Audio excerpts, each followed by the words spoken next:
Listen to your heart. Your heart is never wrong.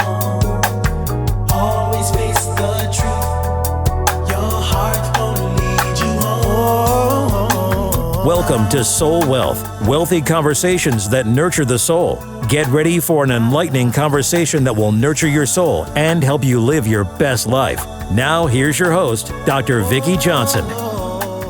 Welcome to Soul Wealth Radio. I am your host, Dr. Vicki Johnson. Here on Soul Wealth Radio, we have wealthy conversations that nurture the soul. I'm so excited to be part of the dcradio.gov family and 96.3 HD4 WHUR.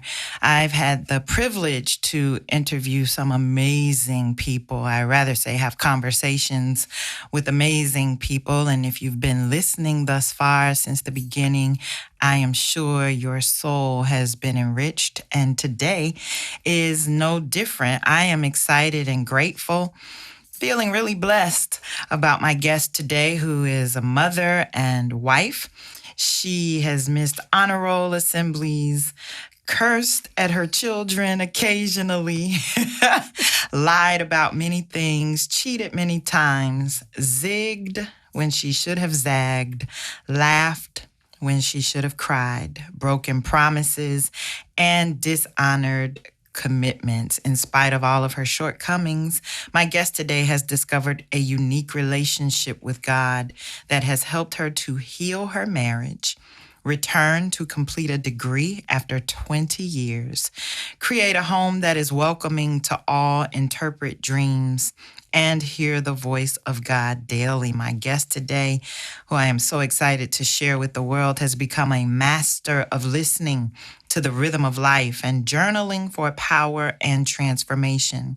Spending time in her presence ignites one's passion to live the full gift of life God has given and helps one to come to terms with the following statement: in God's economy, nothing is ever wasted. It is her sincere desire to help everyone accept where they are and identify what God is calling them to do. Everyone has a unique purpose, and her mission is to share with you the beautiful secrets that lay right before your eyes. Through journaling, my guest teaches others how to ask and receive the life of purpose that has been gifted. Bring her your broken, disheartened, and mediocre thoughts, and my guest today will show you how to live your life to its fullest potential. Welcome to the Soul Wealth Radio Show, Alycia Johnson. Yay!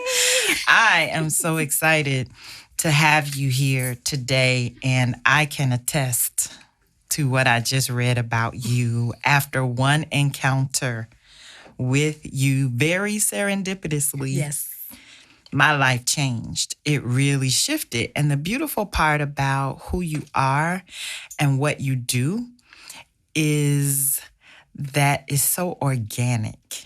It's so non-threatening. It is so inviting. And so I am excited to talk about who you are and what you do through Always Journal. After that encounter with you at that conference when we met, I told anybody who would listen, you need to look up Always Journal. She's on Instagram. She's on Facebook. She has this amazing practice where you teach other people how to get to know themselves and God through journaling. And it's not the regular journaling either, which I'm telling you, which blindsided me. So talk to us about who and what inspires you, and how did you get to this place? I read a little bit in your introduction about how things used to be, but share briefly, if you will, who or what inspires you, and how did you come to create Always Journal? Okay. Thank you so much You're for welcome. allowing me to be here with you. You're just amazing, and I'm so grateful that our paths have crossed. The thing that inspires me the most is every encounter is a holy encounter. And every person that I see inspires me because I see a little bit of me in you. in everyone that crosses my path. And so I'm inspired constantly because the God in me is speaking to the God in you. And so as far as being inspired and what keeps me going, I made a promise to God many years ago that if you show me how to turn around my finances, my marriage, my relationships, all of these things, I'm squealing like a pig and I'm telling everybody. And so that's pretty much in a nutshell how this started. I remember when you shared at the conference where we met several months ago. Shout out to Latasha Briscoe and the Sweatpants and Chill Retreat, which is where we met. It was really a beautiful surprise is what I want to say, because you just began to share how journaling turned around your life, really, and everything connected to you. So go into, how you came to journal and that story you just shared about, God saying to you, I need you to journal, and you're like, I don't have time to journal. And tell that story, and get to my favorite line that really changed my life. But share with our listeners that journey, if you will. One of the things I've always journaled through everything. And what happened was that I got to a place in my life where my marriage, everything was on the rocks. And so journaling the way I used to journal didn't work anymore. Rehashing the past, venting, and all of those things, it just didn't, it wasn't yielding the results. And so in my prayer and meditation time, God was like, you need to start journaling in advance. You need to start speaking things that are not as if they were. And so during that time, there were so many things going on where it's like, I didn't even know if journaling was working at the time. I would just do it. I was like, I don't want to do this. I'm not going to journal anymore. I wanted to actually burn all of my journals. That's how bad it got. And so I actually took pen to paper and I started to journal the way that God was directing me to journal. And so that is the program that we have now.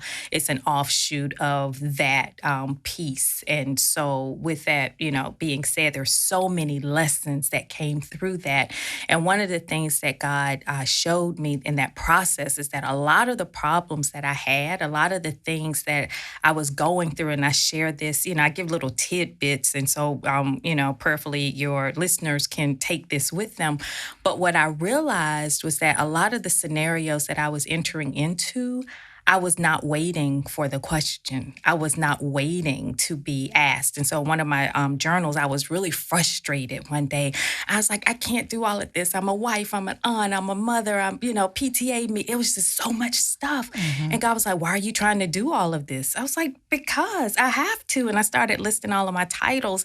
And so God was like, just take out a sheet of paper and write on the top of that sheet of paper, ASK. If it applies to Jesus, it applies to you. So that was one of the things. Oh, okay.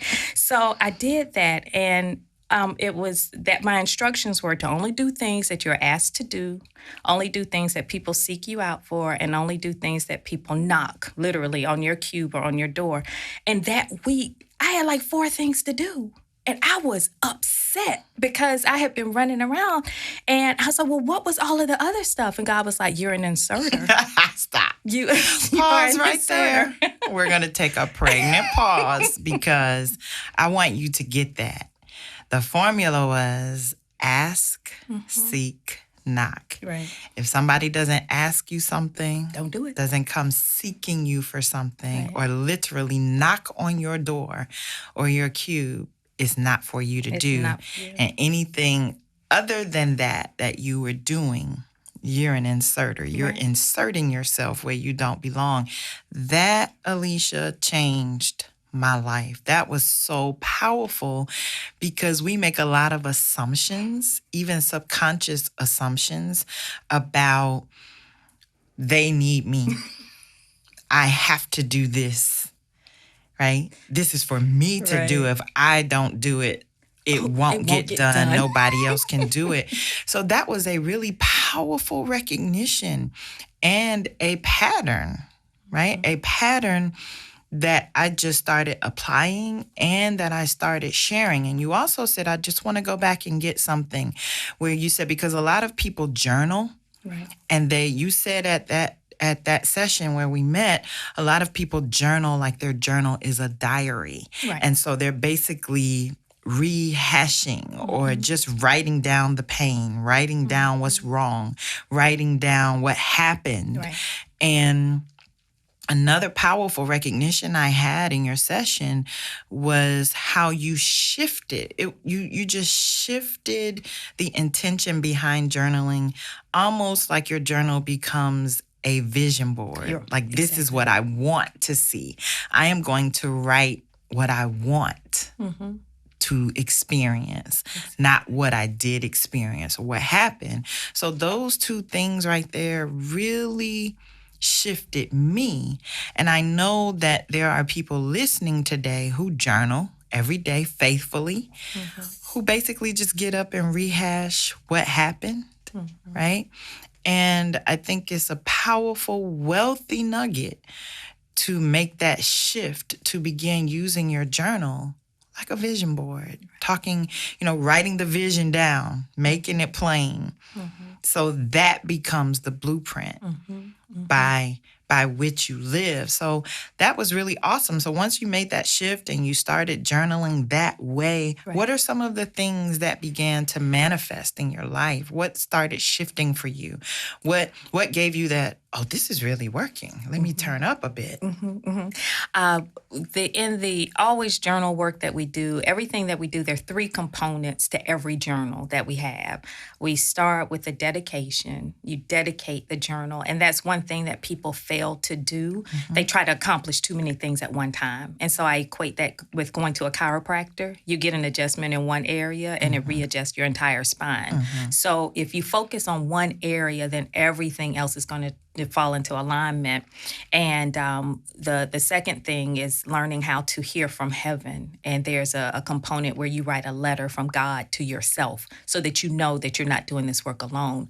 But the piece that really sealed the deal for me was a day in my new life. And you write that in advance based on the dedication being accomplished.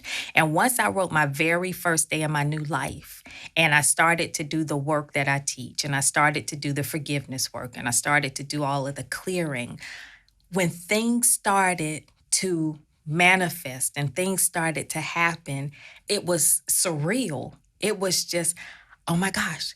I just wrote, I couldn't even get the words out. And it started happening. And what happened was that a new revelation or realization came. And it was like, you're supposed to live like this. The other way you were living, waiting for things to happen, waiting for years and months and all of this time, that was too long. And so this is my new way of living. And so the shift now is, if I say something and it doesn't happen, that's the problem. Wow. Pause. Pregnant pause. I want you all listening to really catch that oftentimes we make struggle normal. Yes. And that's not normal. That is abnormal. It is. It really is our birthright to live in ease.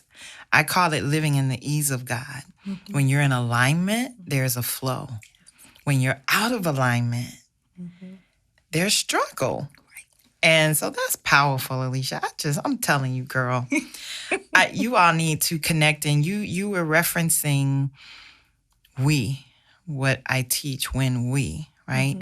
So there is a community that came out of this. Like, you're not talking about yourself in third person. No. There are a group of us. You have an always journal community. Right. And you teach others how to journal this way and use this as a tool of manifestation. So we'll share how they can connect with you at the end of our conversation. But what has been I know there are many, what has been one of your greatest lessons in your life thus far? One of my greatest lessons so far is learning. You hear this a lot growing up, and you hear the Bible, repeat it. The saying that it's better to begin a thing, better not to begin a thing than to begin it and not finish it. One of the greatest lessons I've learned so far is the power of completion. Wow. Because I up until this work, I would never complete anything. I would get to the place where I would get frustrated and I would stop. I would get to the point where, it looked like it wasn't going to work and I would stop. And so now, because I've stopped inserting myself, so I don't have as many things to do, I can complete stuff now because there are not so many things coming at me. So the biggest lessons thus far is that I've learned the power of completion. That's really powerful. That's really awesome. I want to go back for a moment. You shared another example where we met about the incident in the kitchen with your son. Oh, gosh. Do you remember that? I forgot I shared. That was magical. That was messed me a all the way miracle. up. I want you to share that because that really resonated with me as it relates to the power of agreement and obedience and not second guessing what you know to be God, your intuition, your gut.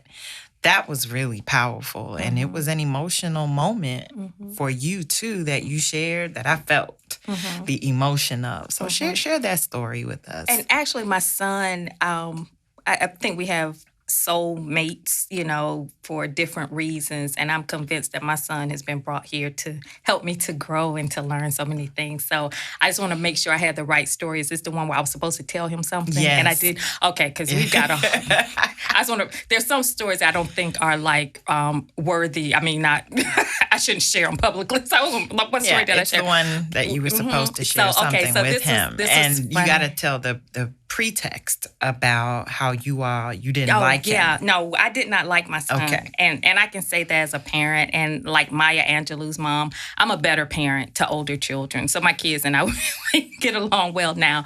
But this was a point where I did not like him. And I was actually cleaning out my closet. And I was cleaning out my closet, and God was like, I need you to go and tell your son X, Y, and Z. And I was like, I'm not doing that. He's not bothering me. I'm not bothering him. Everything is calm. And so it was just very interesting. I went throughout my day. I cooked. I did everything I needed to do. I ran my errands. And so I was having a good day because he was in his zone. And my husband, I had left out. My husband had finished cooking dinner. So when I got back home, I was hungry. I went to the, I was in the kitchen. I was like fixing my plate. And I never forget, we had spaghetti. It was spaghetti, salad, and garlic bread. Because I was fixing, I almost dropped my plate. And my son came in the kitchen and he was like, Mommy. And he's big boy. And he still calls me Mommy. He's like, Mommy. I was like, yeah. Did God tell you to tell me something? That messed me all the way up. Had he ever asked you that before? No, no, not at all. And I looked. And I knew, and I was thinking, I was like, did I have a conversation with somebody and he overheard? Nothing, none of that. And I said, okay, let me get myself together. And I got my plate. And I didn't even eat in the kitchen. I took it in the family room because I had to, and God was like, I was like, please bring back to remembrance exactly what you needed me to tell him because I didn't want to add anything to it or take anything from it. So I got myself together in about 20 minutes. He came in there and he knocked on the door and I was like, come on in. And he sat there. He's like, so what you got? And I told him verbatim what, God was sharing with me. And he just smiled and he was like, that's the same thing God told me. And he just got up and walked out of the room. I was done. Yeah, I was just done. And I like to call those divine echoes. Some people call them confirmation, but that was such a divine echo for you that resonated with me that day. I'm telling you, it was God that you were sitting at that table by yourself that day because I needed to sit there with you that day. And that story really resonated with me because it was further evidence that your journaling was working. Because I think you mentioned earlier in the session that part of your prayer and part of your vision for your family was that they too would begin to hear God.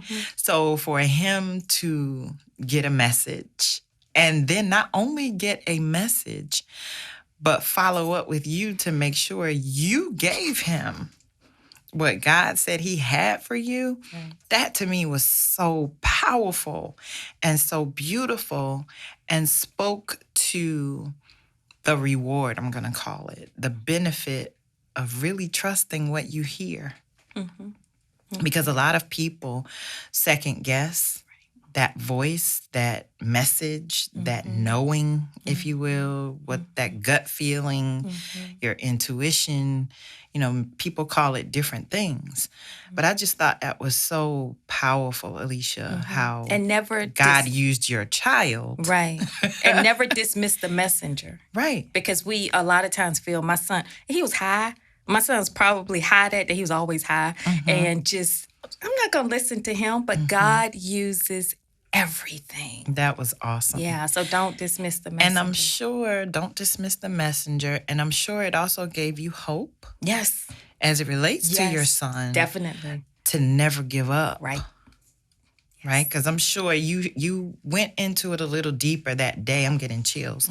You went into it a little deeper that day about how much you disliked him and just the chaos that had been in the context of your relationship, but how God just blew both of your minds, I'm sure. And that was the beginning of a new relationship or a new way of relating with your child. And that was awesome as well. So gotta move forward. I know we can sit here and talk because that day I followed her to the garage, followed her to her car. I was just like, what else can I ask her, man? I love this. I love this lady. I know this is a divine connection. Like we were in the parking garage talking and I was like, okay, I'm gonna let you go now. And I knew we were gonna stay connected, and I'm so happy to be able to have you here on Soul Wealth Radio because this is definitely a wealthy conversation, and I know the way it nurtured my soul is the way that it's going to nurture the souls of those who are listening. So share with us, you talked about the power of completion. So give us a soul wealth tip. I'm going to ask you for that. What's a soul wealth tip you can share with our listeners today? It can be anything, any lesson. I would say my soul wealth tip would be to believe in your God voice. Honestly believe that you have a connection with heaven, a connection that no one else can experience but you. And once you tap into that, you will never be steered wrong. So believe in your God voice. Believe in your God voice. I love that because too many people look for God outside of themselves, not really understanding that God is in us, moving through us, as us. Like, I believe that. I know that. With all of my heart. Yes. That each of us is an expression of God in the form of us. Right. Male, female, black, white, it does not matter. So to offer the listeners to believe in their God voice gives them their power back. Right. Because we live beneath our power, beneath our privilege, with skewed perspectives, if you will, because we're waiting on this power outside of us to do it. So really, that was yourself saying, Alycia, that was your God voice saying, girl, stop inserting yourself in other people's business. That's what you do. Now, let me offer you this wisdom. Mind your business. Right, basically. Stop trying to fix the world and fix other people. So that's a beautiful tip. Thank you for that, is to believe. Believe it. And the more you practice it, Right. the more comfortable you become. Not only using it, but believing it. That's awesome. So as we're winding up, I have one more question for you. Time flies here on the Soul Wealth Radio Show. What legacy do you want to leave? Oh, man. The legacy that I want to leave is that I want everyone to understand the power of their words, to truly understand that is the currency that heaven uses. Wow. Heaven uses your words as currency.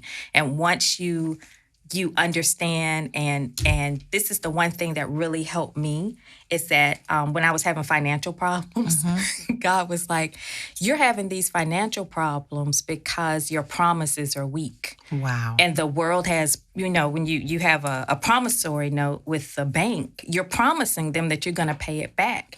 And God was like, your promises are weak.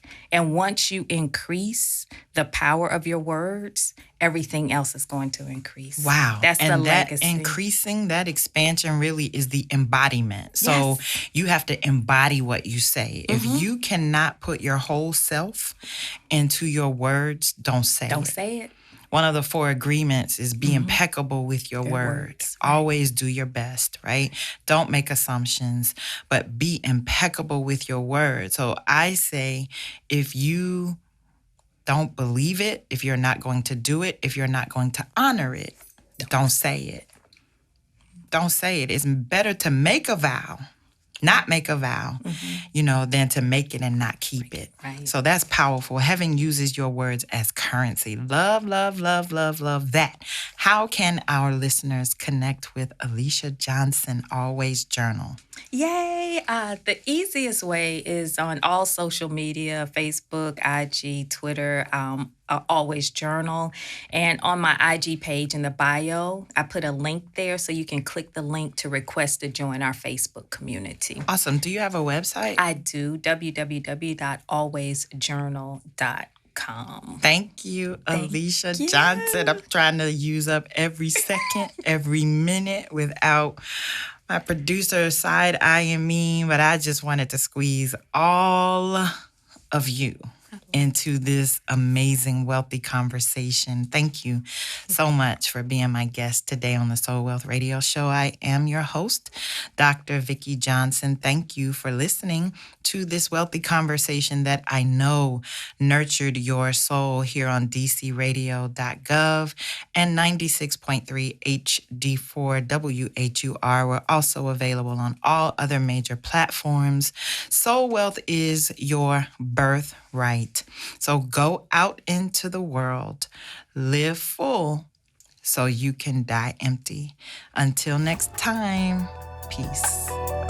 You've been listening to Soul Wealth, wealthy conversations that nurture the soul with Dr. Vicki Johnson. Soul Wealth is not just a brand, it's a lifestyle of vision, compassion, authenticity, abundance, and legacy created one conversation, one choice at a time.